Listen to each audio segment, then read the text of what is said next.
Sup, Shoobs? I'm Gravy Fries. This is Stargator, Wavy Nugget, and Cross-Eyed Pete. And today, we are filming you a video. Am I both? No. You're Wavy Nugget. Okay, so, no, that's my dad, my brother, and my mom, if she has any interesting things to talk about. I have to refilm the video, as you've seen in the update. It's a long story, but to make a long story short, I want to burn all technology, but it's okay. It hates me, so the feeling is mutual. Like I said before, we're going to do an in-depth analysis. I'm just going to read what it says here. If you will hold this for me, just... Enjoy your youth, kid, before you get old. Just keep a good eye on the... Yeah, you do that. Okay. My hands are shaky. It'll be alright. Don't worry about it, Nuggie. Just don't worry about it, Nuggie. Up, up! Okay, here, you take the camera. My hands are extremely shaky. It's Well, alright. since getting like the hype of the page, it's good. Okay, get a good angle. Alright. How much did you draw this up? I can't get the whole page. Here, just zoom We're it out. such professionals. Oh, we are really professional here. Okay, so, Okay. we're gonna go on the first page here, as you can see my hand. So, the title... Oh, shut up, Nuggie. Are you ready for a funny, action-packed ninja bromance? That's the title we see here. Randy Cunningham, 9th grade ninja, the hot new show by Disney, EMEA, Ireland's Boulder Media, and LA's Titmouse. Let's see. Fights evil and you on Disney XD this month by Raymond Zahid. Never heard that one. A lot of people on the staff have never heard of him.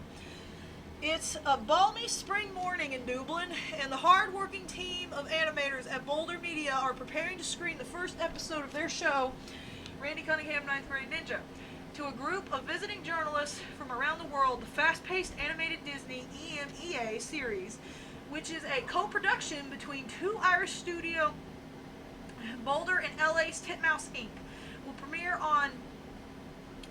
this month on Disney XD and roll out to over 129 countries around the world. Is that That's a lot.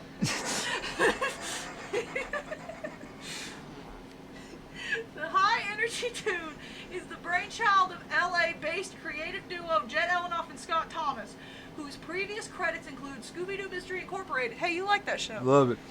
Stargator's a big Scooby-Doo fan. The original, the bad. Excuse me. You know, bat way back when. Celebrity Deathmatch, and it's directed by Emmy and Annie winner Sean Cashman. I'm trying to hit that guy up. The Penguins of Madagascar and Chowder. Oh, I love those shows. While the creators are based out of Titmouse's LA studio, the majority of the animation is done in Boulder Media, under the supervision of executive producers Peter Lewis and Ann Tweedy. Gotta hit them up. And creative director Robert Colwin. Oh, that's 3 more names. The Flash animated tune centers on the adventures of unlikely underdog hero Randy Cunningham, voiced by Ben Schwartz. I have not heard that title for Randy up until now. And his best friend Howard, Andrew Caldwell. They didn't even use the boy's name. Just Howard. That they only had so many words. They had a limit. It was Yeah, like, yeah. They had to pay more. yeah. You have to pay like $5 to put Wienerman in the book. Who find themselves playing the role of protectors of their suburban world, armed with a magic demon fiber suit and the fantastic Ninja Nomicon, which is described as an 800-year-old Ninja Inc. guide for dummies. Okay, firstly, when I first got the magazine, that definitely stuck out to me, because we know the Tengu feathers are in there, but it's just interesting to me that they would immediately point out the demonic abilities of the suit. So to me, that just proves what I found even more is true, that there's a lot of demonic creatures in the suit, and I think Stargator and Wavy Nugget agree with me. Yeah. Yeah, I think his favorite would be the Touty, though. You guys watch that video. That took me self-promotion. Watch that video. It took me ages, okay? But yeah, best description I've ever heard of the Ninja Nomicon. An 800-year-old Ninja Inc. guide for dummies. I don't think we should call it the Ninja Nomicon. 800 Ninja Inc. Guide for Dummies. I don't know about you. It don't get much more simple than that. Yeah, I mean, it's just explaining it to you. Oh, question I'll ever ask about the show, but I think we're all thinking it. It's based around 9s, right? You agree with me? Yeah. Right? Okay. Everything was always 9. Yeah, that's the thing. If it's all 9, why is it 800, not 900? Good point. You see what I mean? Like, irreverent. There's some new words in here. Time to bring out the big brains. Irreverent, funny, goofy, and action-packed. I know those words. I'm a dum-dum. The new series You're not. is a perfect fit for the high-octane, boy-targeted programming on Disney XD. Okay, I gotta prove Disney wrong here. All right. It is not boy-targeted. Someone on Tumblr asked Jed and Scott themselves a long time ago. Jed and Scott said they made it for anyone who wants to enjoy it, no matter gender, age, race, does not matter. You could be an effing alien and they would love it. But for some reason, Disney wanted to target it towards boys. Well, I mean, it makes sense given when it came out, 2012, but still, like, they purposely said it was supposed to be for everyone. So I mean, that just I'm just correcting them there.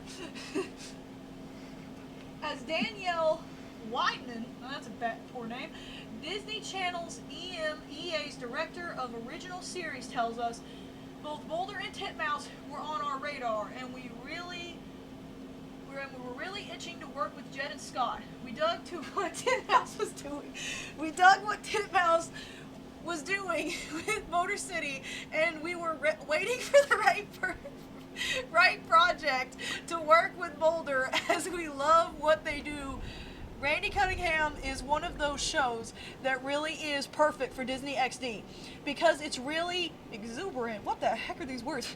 We were competing with video games and sports for our audience's attention. We need shows that offer age-appropriate entertainment and have the right mix of comedy and action. Okay, yeah, no, nobody show him Hunger Games. He knows what I'm talking about. Nobody show him Hunger Games. Continuing. Thomas and Eleanor first dreamed up the idea for the show while sharing a meal at a burger joint in LA. Yeah, no, that makes sense. Sounds about right. Yeah. We came up with the title first, says Thomas. We just loved the idea of putting this very ordinary kid, Randy Cunningham, seemed like the most average name we could come up with. Who told him that was average? In their fantastic situations, inspired by some of the favorite movies from the 1980s, like the Ghostbusters and the Karate Kid. Now I'm even more mad that it got canceled. I want a Ghostbusters episode. Oh, that would have been, or Karate Kid. I can make those. I'm making. Guys, look out for those. I'm making something. It's in the works. Gave me ideas. But okay, there's a picture of Jen Scott actually up here.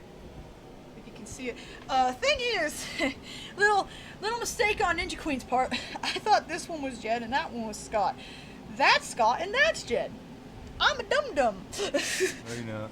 I found that out like years later. I'm sorry, Scott. I'm sorry, Jed. I love you guys. I'm sorry. Okay, we're going on page 2. So at the top here it says, Schoolyard Heroes. The friendships between the two lead characters is the heart of the new Disney XD series, Randy Cunningham, 9th Grade Ninja, which also features some fearsome mutating baddies. I like how they have the episode here, the first episode stuff. I know they had him here, but I like this shot. You see Slimovitz. Doug's over there. This is Doug. Nobody cares about Doug. You got Krakenstein over here. Stargator cares a little bit about Doug. Poor Dud. Hey, there's one of my favorite background characters. Right beside Slimovitz. P-Slim. Slim Diggity. You guys got a lot of names now that I think about it. I'm just so hyped. Okay, I'm sorry, wait. Ironically, when they went to their pitch meeting at Disney in Burbank, they had 3 solidly fleshed out ideas, and Randy Cunningham, for which they didn't have any in-depth material. Yeah, now I want to know what the other 3 were, don't you? What do you? Yeah, it would be nice to know when he farted with them. That's what's crazy. They said those 3 were fleshed out. Randy wasn't.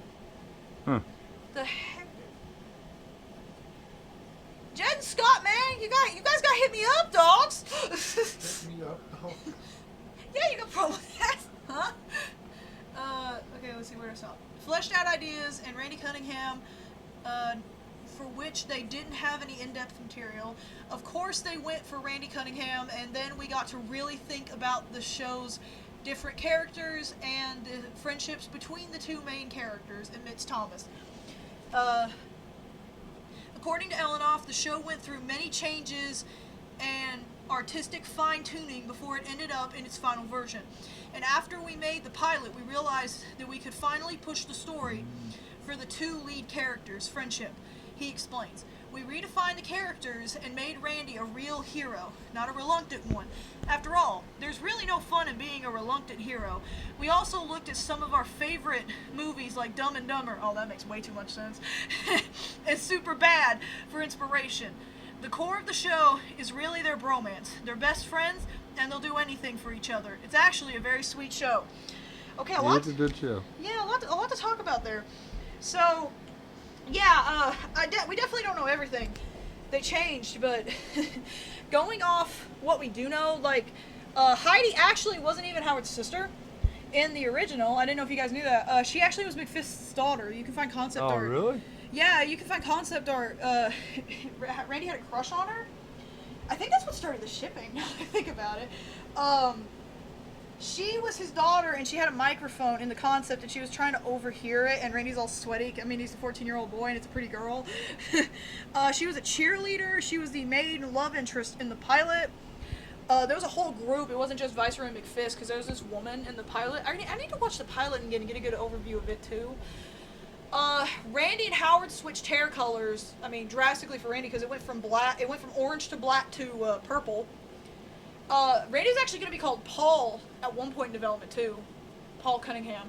Yeah, that would have been weird. the thing is, I think Paul's a more common name.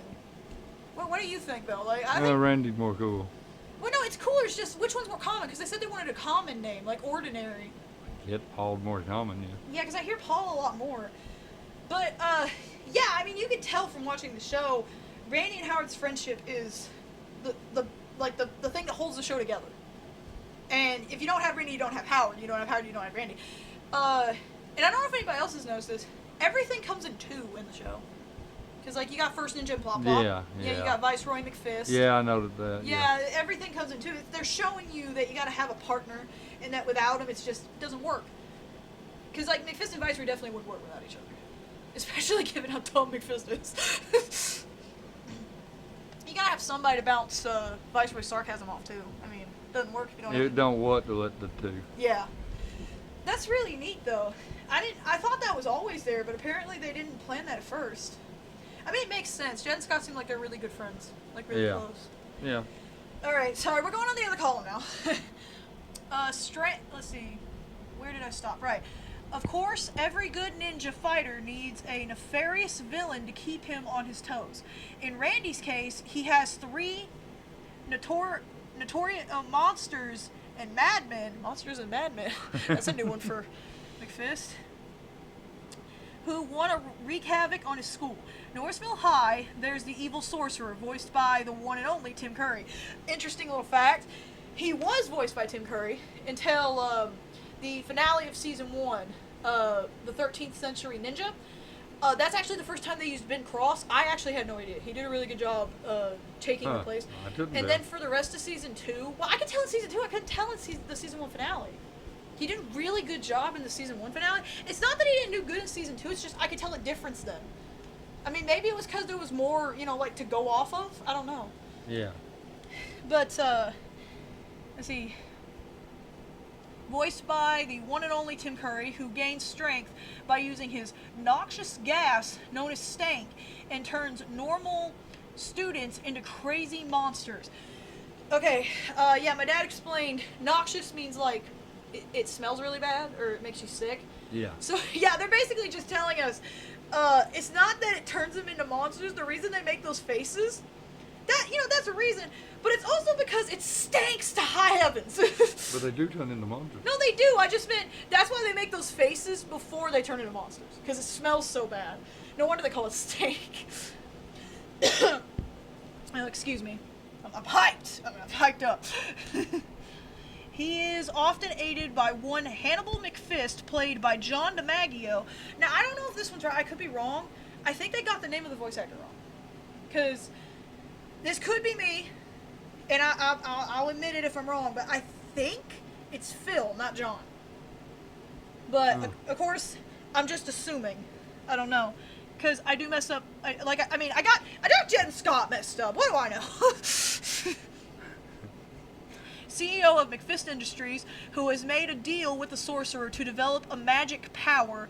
McFist's mad scientist sidekick is the sly William Viceroy III. So the book actually told us Viceroy's full name before Enter the Ninjanomicon did. That's actually really cool, because we didn't know his name for a good while. Then the game came out. I didn't know he was the Sud. Yeah, apparently it's like a long line of Viceroys. I knew that. It's just... It's interesting that they actually revealed it in the book before the game or anything. Sorry. Need a minute there. I need a breather. Okay. Let's see. Gotta find my place again. William Viceroy III, Kevin Michael Richardson, who is adept at building robots and genetically engineered creatures to capture our hero. That's good to know, because if you go in like Escape from Scrap City, there's a Mexican death bear there, and I mean, first of all, there's rust on an actual animal, so I guess that kind of explains that. So it's not just he genetically modifies actual like living creatures, and I know we got a little taste of that with the werewolves and I guess Krakenstein to an extent, but that's definitely weird. That's definitely something. So let's see. In addition to the fun cast of characters, the show also has a spiffy look that stands out in the barrage of new fall programming on TV. We were fortunate to have a fantastic design team led by our art director, Otto Tang. Black Dynamite, Metal Apocalypse. Okay, yeah, Otto Tang also designed the Nomicon. And, I mean, the Nomicon's like one of the most beautiful things in the show. The show has great animation. And I was going to mention it, but I got caught up in the Demon Fiber thing. The show isn't just using Flash animation. There was actually a lot put into the animation. They got multiple animators, they got multiple programs. Flash was just one of the things used to animate the show. If you actually I don't know what all that means, but it looked good. If you actually look at the bus in the show, you can tell they actually had a 3D animator as well to animate the show. I don't know why they felt the need to animate the bus 3D. Maybe it was just easier. I guess. I don't know how all that was. But it looked good. Says Thomas, we wanted the high school to feel real, but we also wanted our backgrounds to have really interesting designs, so you can see Art Deco influences in the design. Another great thing that came out of the process was Randy's scarf. For example, it's long and wraps itself around villains and can act like Indiana Jones's whip. It's one of those things that turned out to be one of the most dynamic additions. It's useful and it looks really cool when it's flying in the wind. Thomas and Elenoff both seem relieved to have their first big animated show get such a positive reception. So yeah, Randy wouldn't have had his scarf if the art directors didn't decide, hey, oh, this looks really cool. But yeah, you can tell with the way they had the show, they were really happy with what they were doing. The whole show was just a party. It was fun. And you don't find that. Usually it's all business. Yeah. I understand, they could have held back a little. But, the final product, it's fun. And for Great. me... It was great. Yeah, and it relieves my anxiety a lot, as people can tell. So, to me, I think that what they did shouldn't be changed. Because it's just... What they did is a product that can help, and I want to make something like that. I'm trying to keep that. I gotta stop the angst. The angst. You don't want angst in something like this. Okay, we're over here. Disney handed us the key to the great universe and told us to run with it, says Elnoff. We wanted to do an action comedy, and the truth is, that's really hard to do. Most of the time, an action comedy dies. You have a hero that's all about action, not a lot of comedy. Because, well, he's great at everything, adds Thomas. Here we have the two friends who are almost too eager for what is thrown at them, and the ninja book gives them vague and often useless advice. Oh, so a lot of the comedy derives from that. Yeah, I've noticed while writing the fan comic, yeah, it's hard. It's really hard trying to balance that out. You can tell, though, like, okay, sometimes they fail, but I don't mean that as a bad thing, because when they succeed, you get something really funny, and if they don't, you get a crazy, awesomely animated action scene. So either way, it's a win-win in my opinion. So I mean, 10 out of 10 on both parts, guys. But yeah, I mean, I'm having the same issue. I'm trying to like mix it, but I hopefully I'll get better at it. I hope nobody's noticed. to read the books, don't pretend it. I didn't do that. Shit. Okay, sorry. Let's see, almost. But yeah, the Nomicon giving useless advice. Now that's something. That's Boulder's creative director Robert Colin, who has worked on award-winning shows such as The Amazing World of Gumball, Foster's Home for Imaginary Friends, and L.T. Gray. That's quite the frickin' list. Yeah. Explains there's a lot of great material for us to get our teeth into on this project. One day we can find ourselves working on a slapstick comedy sequence. The next we're animating edge of your seat action scenes. Ninjas, mutant band leaders, evil sorcerers, werewolves with chainsaws for arms. It's an animator's dream. So they were telling about the chainsaw werewolves before too. We're dumb. We use dumb and stupid as a badge of honor. If that is the show. That's right there. That closed the entire show. That have framed it all. We use dumb as a badge of honor. We use dumb and stupid as a badge of honor, jokes Thomas.